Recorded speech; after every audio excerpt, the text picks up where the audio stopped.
2022 et c'est notre premier message.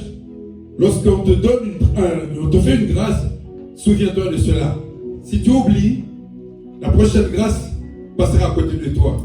On m'a fait grâce ce matin de me tenir devant toi. Je ne suis rien. Je suis juste un canal par lequel notre Dieu a voulu que tu reçoives ce message ce matin. Si tu as bien suivi toute l'exhortation de papa, il a insisté sur deux mots. L'éveil, l'affermissement. L'éveil, l'affermissement.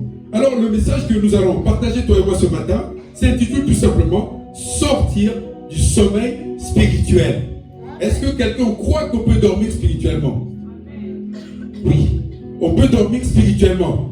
Et on va voir à travers les textes que tu peux dormir spirituellement tout en étant dans une assemblée, tout en étant en train de suivre un message comme celui-ci, et pourtant spirituellement, tu es en train de dormir. C'est quoi spirituellement quelqu'un qui dort? On va pas prendre beaucoup d'exemples. Dans la Bible, on nous parle d'un homme qui est totalement insensible aux choses de Dieu. Cet homme, il entend la parole de Dieu, mais il a les oreilles pour écouter, il n'entend pas. Il a les yeux pour voir, il ne voit pas. Et il a une bouche pour parler, il ne parle pas. Cet homme-là est devenu insensible aux choses spirituelles. Il est devenu insensible. Il y en a plein. Regarde à côté de toi et regarde dans ta propre vie. En 2021, n'a-t-il pas eu un moment où tu étais totalement insensible aux choses spirituelles, à Jésus-Christ particulièrement? Autre exemple, lorsqu'on nous dit qu'un homme est spirituellement, on va dire spirituellement, alors vraiment, en sommeil, alors léthargique, c'est un homme qui a un cœur qui vacille. Salomon a commencé par avoir un cœur tout tourné vers Dieu. Et vers la fin de sa vie, Salomon avait un cœur partagé en deux. Il y avait une partie pour le Dieu que ces nombreuses femmes lui avaient apporté. Vous imaginez, cet homme avait plus de 800 femmes. Chaque femme avait un Dieu. Et tous ces dieux-là, il devait les honorer. Donc une partie de son cœur était à ces femmes, à ces dieux-là, et une autre partie de son cœur était à Dieu. C'est-à-dire que c'est un homme sur lequel on ne peut pas compter. Il bouge, il n'est jamais sur place. C'est du sommeil spirituel. Et le troisième que tu connais, toi et moi, nous savons tous que autour de nous, quand on nous dit l'errance, cet homme-là est en train d'errer, on croit que c'est un homme qui est tantôt à Paris, à Marseille. Non! Tu peux être en train d'errer parce que tu n'avances pas. Tu fais des choses comme tu tournes une roue dans le vide. Tu tournes à vide. Il y a des gens qui font, par exemple, un commerce. Il va aujourd'hui en Chine, il achète pour 1000. Il revient en France, il vend pour 1000. Et pourtant, tout le monde sait que monsieur ou madame fait des allers-retours. Paris, Chine, Paris, Chine. Tu es dans l'errance. Un homme était appelé sur terre pour produire. Si tu ne produis pas, interroge-toi. Où suis-je? Je suis pas en train de dormir spirituellement? Dieu dit, soyez productifs. L'éveil et l'affermissement vient pour te dire cela. Tu ne peux pas dire que c'est normal. L'année dernière, j'ai échoué. Cette année, si j'échoue, non. Dis-toi que je suis en train de dormir spirituellement. Et nous allons voir dans la Bible un homme qui était vraiment en train de dormir spirituellement. Alors, prends ta Bible parce que tu as montré tout à l'heure que tu avais une Bible. Actes des Apôtres, chapitre 20, versets 7 à 9. Et nous allons demander à ce que chacun de nous puisse le lire. On va le mettre. On va nous le mettre et tout le monde va le lire. On va voir que ces textes nous parlent beaucoup de sommeil spirituel. Amen, amen. Tu vois que tu es en train de dormir déjà là. Il n'y a que maman qui répond là. Amen, amen. Ah voilà, maintenant tu te réveilles. Actes des Apôtres, versets 7 à 9. Lisons tous ensemble, mon frère, ma soeur. Actes des Apôtres, chapitre 20, versets 7 à 9. Tu peux te lever pour honorer la parole, mon frère, ma soeur, s'il te plaît. Alors, nous lisons tous ensemble. Il y a aussi pour ceux qui n'ont pas leur Bible, c'est écrit au tableau là, on dit, on y va tous. Le premier jour de la semaine, nous étions réunis pour rompre le pain. Paul, qui devait partir le lendemain, s'entretenait avec les disciples. Et il prolongea son discours jusqu'à minuit. Il y avait beaucoup de lampes dans la chambre haute où nous étions assemblés. Or, un jeune homme nommé Eutychus, qui était assis sur la fenêtre, s'endormit profondément pendant le long discours de Paul. Entraîné par le sommeil, il tomba du 3e étage en bas et il fut relevé mort. Parole du Seigneur. On applaudit. On applaudit pour la parole du Seigneur. On va aller tout doucement avec ce texte. À lui tout seul, il a couvert tout ce qu'on appelle le sommeil spirituel. On nous dit le premier jour. Quand tu entends parler du premier jour, comme quand tu prends le livre de Exode chapitre 12, le premier verset, on nous dit aussi le premier jour. C'est-à-dire que la première fois que tu fais cette chose-là, la première fois que tu rentres en ces lieux-là, ici, le premier jour, si tu prends la version le semeur, on nous dit que c'était le dimanche. Comme aujourd'hui, c'est notre premier jour de la semaine qui va commencer aujourd'hui. Le premier jour de la semaine, donc c'est-à-dire aujourd'hui, le dimanche, toi et moi, mon frère, ma soeur, le pasteur bienvenu, le pasteur Ursule, nous sommes venus où? Ici, nous sommes réunis pour faire quoi? Rompre le pain. Pour pouvoir partager le corps du Christ et boire le sang du Christ. Et pendant ce temps-là, qu'est-ce qui se passe? Paul, ici on va parler de notre Père spirituel, qui est ici le pasteur bienvenu. Il est en train de parler à ses disciples, le corps pastoral et tout le reste est en train de leur parler. Et parmi ces gens à qui il parlait, lisez vraiment bien avec moi, vous allez voir que lorsqu'on nous dit le sommeil spirituel, on croit que c'est réservé à certaines personnes. C'est tout le monde. Il nous dit, il a réuni tout le monde. Il a commencé à faire son discours. Lorsqu'on nous dit discours, il y a deux façons de voir ça. Discours, ça peut être péjoratif, c'est-à-dire quelqu'un qui parle trop pour ne rien dire. Mais discours, ça peut être aussi tout simplement, j'attire ton attention. En anglais, on parle l'adresse. C'est-à-dire qu'on veut que tu sois vraiment attentif à ce qu'on est en train de te dire. C'est pourquoi on dit le mot discours.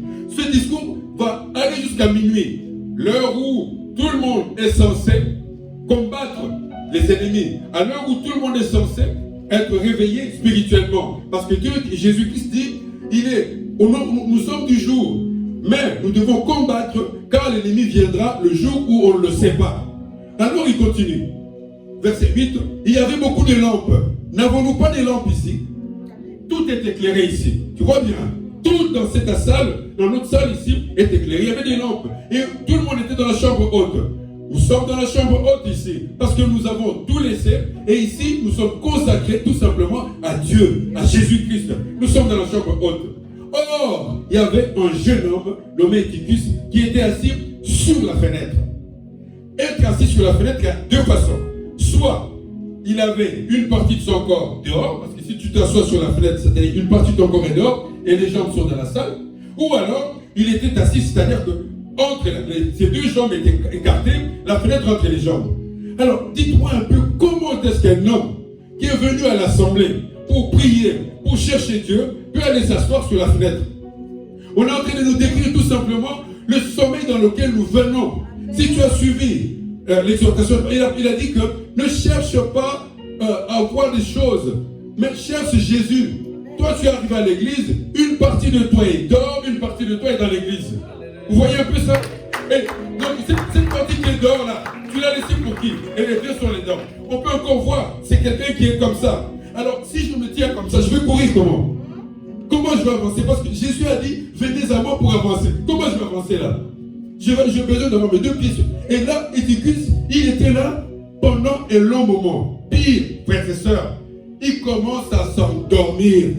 Il dort profondément. Est-ce possible? Il dort comme des ronfleurs. Il dort là, sur la fenêtre là. Tu viens à l'église. Prenons un peu, pratiquement, cet homme est venu à l'église.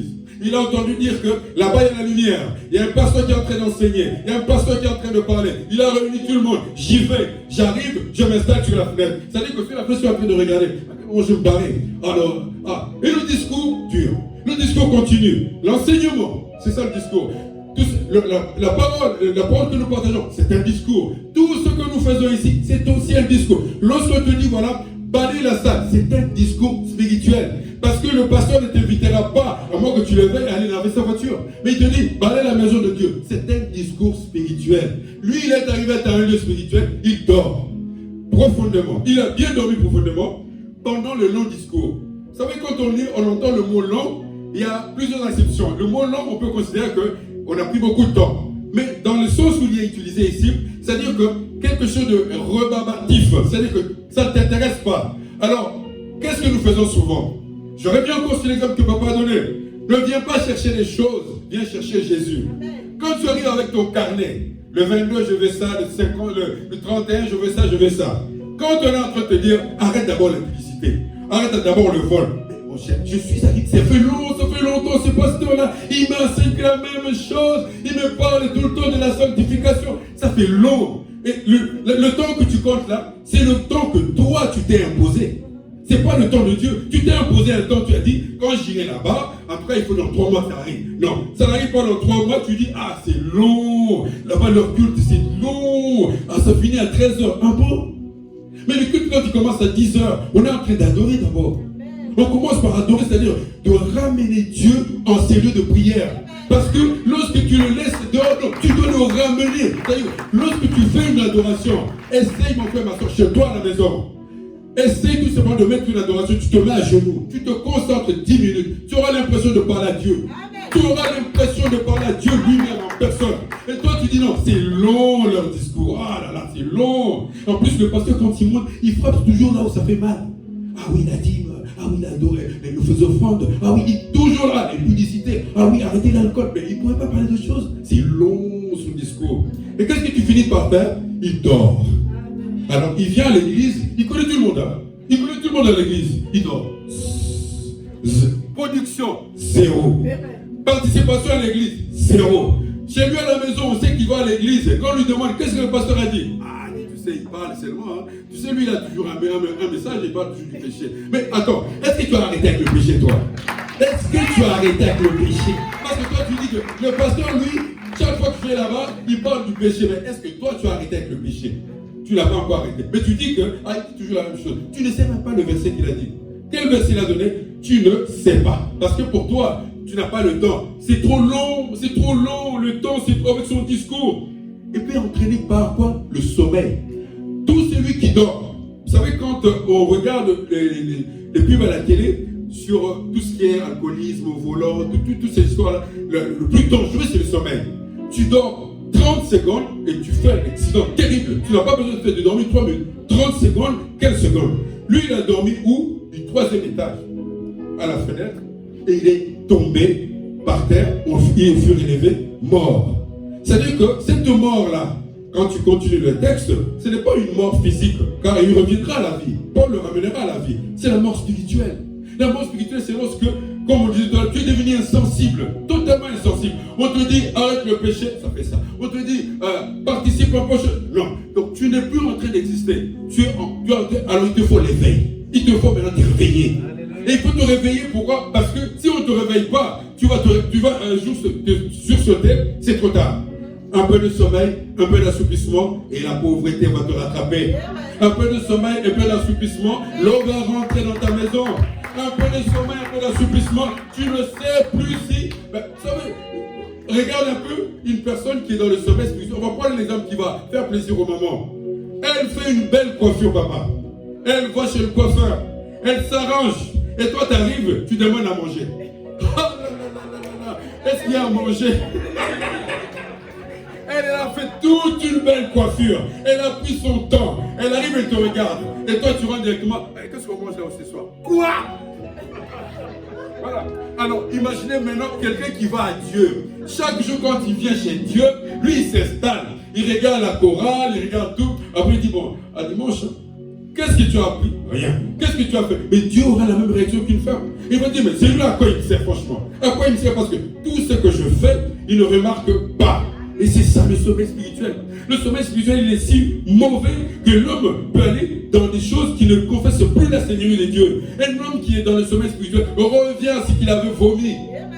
Tu étais revenu ici, on t'a baptisé, tu as eu le baptême, tu as eu comment l'enseignement. Je crois que de toute ma petite carrière de serviteur, c'est le seul endroit où les gens, on les prend vraiment alors à zéro. Lorsqu'on les rentre dans le jeu de baptême, ces gens-là parlent de Dieu. J'ai des exemples ici. Ils parlent de Jésus. C'est le seul endroit ici, croyez-moi. Ailleurs, on va vous baptiser. Nous avons notre sœur Malaï. Malaï n'a pas la culture chrétienne. Mais aujourd'hui, après le baptême, Malaï parle de Jésus. Elle parle de Jésus. On est passé de rien à plus haut. Et voilà ce qu'on demande, un homme qui est éveillé. Un homme qui est en train de s'affermir jour après jour. Jour après jour, tu entraînes sa famille, non pas dans les amitiés. C'est bien d'avoir des amis dans l'assemblée. C'est bien, c'est pas mauvais. Dieu dit que nous ayons des amis. Mais si tes amis ne sont que ceux qui t'amènent quoi? À retourner là où tu étais. À retourner là où tu avais commencé. Alors tu es vraiment en train de dormir spirituellement. Tu es en train de dormir spirituellement, mon frère, ma soeur. Prenons Romains 13, verset 11. C'est un texte qui va nous permettre de comprendre encore pourquoi le sommeil spirituel est si dangereux pour l'être humain. Romains 13. Si quelqu'un a trouvé, il peut nous le lire, s'il te plaît. Romains 13, verset 11. Juste le verset 11. Amen. Il y a une sœur qui a trouvé. Amen.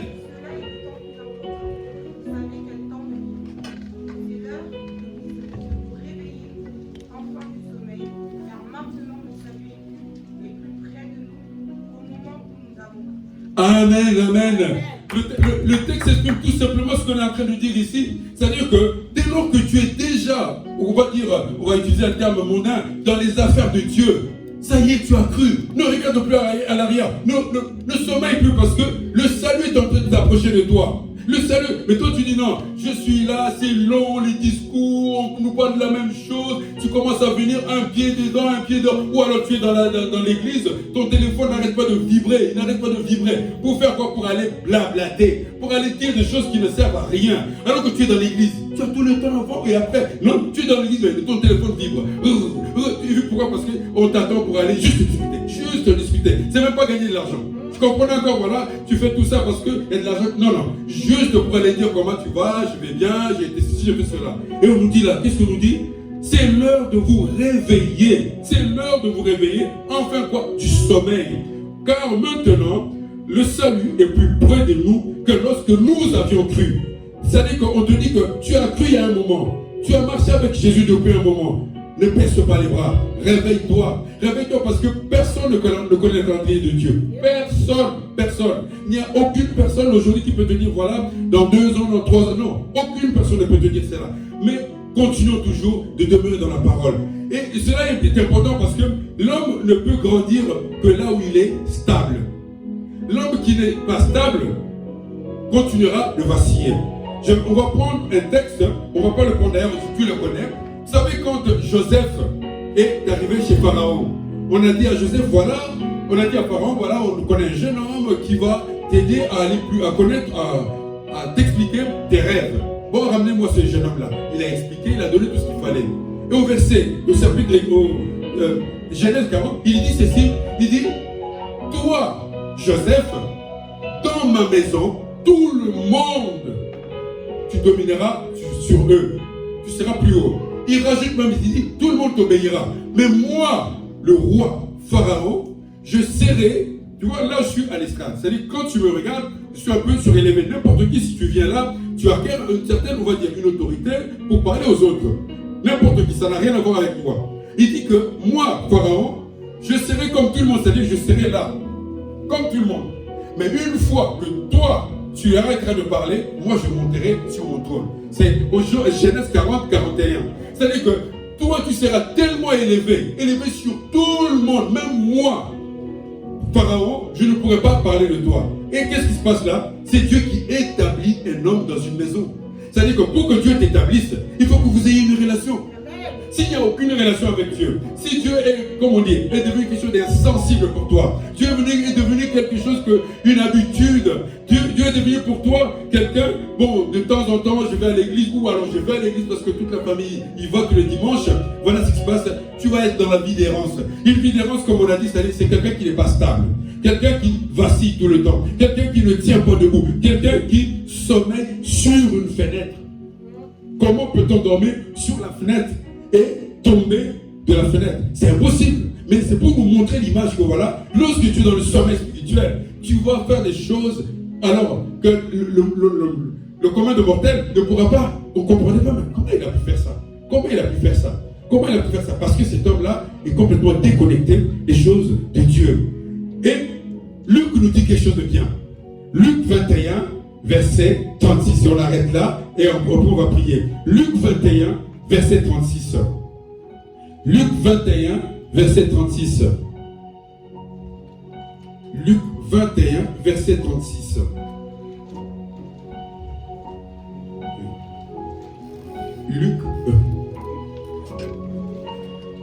Luc 21, verset 36. Veillez donc et priez en tout temps. Amen. Afin que vous ayez la force d'échapper à toutes ces choses qui arriveront et de paraître debout devant le Fils de l'homme. Amen. Est-ce que vous avez compris ça? Veillez tout le... On n'a pas dit dormez. On n'a pas dit priez. Non, c'est-à-dire veillez. Pourquoi? Parce que toutes ces choses-là vont vous éloigner de Dieu. Il continue, en plus, il précise très bien que lorsque vous veillerez, lorsque vous ferez attention à toutes ces choses-là, voilà ce qui va vous arriver. Alors, bien aimé, mais qu'est-ce qui peut empêcher quelqu'un de demeurer? Qu'est-ce qui fait qu'il y a des gens qui se retrouvent dans le sommeil spirituel? On va faire court. Il y a trois choses. Il y a d'abord, comme on a lu dans le texte, quelqu'un qui considère que les choses de Dieu, c'est un long discours. Deuxième chose, c'est-à-dire l'appétence des choses du monde. Lorsque tu adores les choses du monde, lorsque tout ce qui se passe autour de toi, les voitures, les maisons, tout ce que tu veux, est en train de t'attirer, tu finiras par croire que Dieu te fait perdre ton temps. Que les enseignements, comme on dit, le discours spirituel, tout ce qui vient de Dieu te fait perdre du temps parce que tu devrais aller plus vite. Deuxième possibilité aussi, nous avons chacun de nous un passé, je veux dire par le sang. Nos grands-parents, nos arrière-grands-parents, certains ont pris des engagements auxquels tu n'as pas participé. Et tu retrouves ces engagements-là qui reviennent vers toi et pour justement te condamner ou alors te ramener dans les choses que tu ne connais pas. N'avez-vous jamais entendu que voilà, cet homme est en train de faire des choses que son arrière-grand-père, qui est né en Afrique, qui n'est jamais venu en Europe, était en train de faire? Ça peut être n'importe quoi. Ça peut être la boulimie, il mange trop, ou alors il est violent, des choses comme ça. Pourquoi? Parce que c'est pas lui. Et ça veut dire quoi? Cet homme ne prie pas suffisamment. Sa vie de prière, il n'est pas dans l'éveil spirituel. Il est toujours dans, on va essayer un peu. Du coup, ces choses-là qui étaient censées partir reviennent très très vite. Et troisième possibilité, c'est aussi ce qu'on appelle le lien que nous créons. Quel est cet ami que je peux appeler à 1h du matin, 3h du matin, 5h du matin? Et quel est celui que je ne peux pas appeler? Ça, c'est à toi de voir. Si tes amis, même que tu appelles à 2h, 3h, à n'importe quelle heure, sont ceux avec qui vous ne parlez jamais de Jésus, vous ne parlez jamais de choses qui te relèvent un petit peu, ne serait-ce que dans la manière de penser, arrête cette conversation-là. Elle ne t'apportera rien. Même si c'est un ami que tu as eu il y a 25 ans, 30 ans, fais un petit bilan. Ça fait 25 ans que je connais ce mec-là, ça fait 25 ans que je connais cette dame-là, mais qu'avons-nous dit de bien? Qu'avons-nous créé? Qu'avons-nous construit avec rien?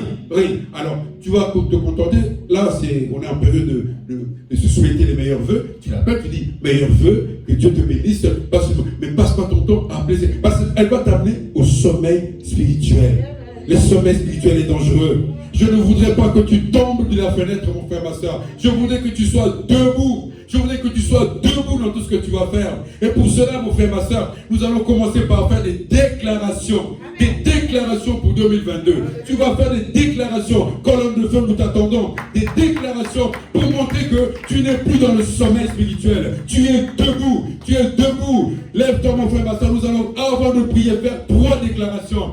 Des déclarations qui vont te permettre à toi et à moi de rentrer dans la puissance de la parole de Dieu. Car nous savons que sans Dieu, nous ne sommes rien. Sans Dieu, nous ne sommes rien. Et nous voulons que chacun de nous répète ces déclarations, mon frère, ma soeur. On peut se lever, mes frères et sœurs. Amen, amen, amen. Amen.